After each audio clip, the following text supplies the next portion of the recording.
Welcome to the Slop Farm. Enjoy the video. You begin by deciding model scale and constraints. Pick 7B for speed or 70B for accuracy based on GPU count and cost. Next, gather and clean data. Remove duplicates, label where needed, and split roughly 80% training and 20% validation so you can evaluate.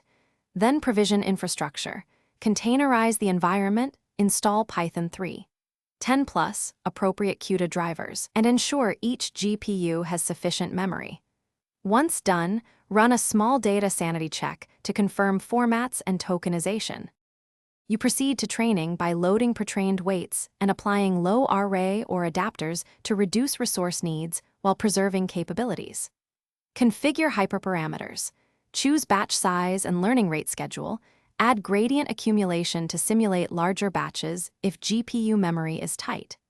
During training, monitor loss, perplexity, and task-specific metrics like F1. Log to a dashboard and save checkpoints every n steps so you can resume or roll back.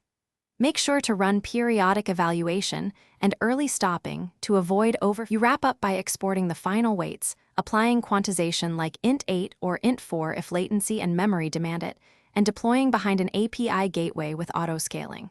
Then test thoroughly. Run unit prompts, adversarial examples, safety filters, and load tests to measure latency. Monitor logs and user feedback continuously.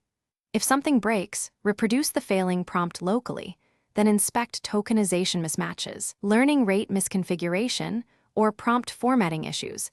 Adjust and redeploy a small incremental patch to validate the fix. Thanks for watching. Consider subscribing if we helped you today.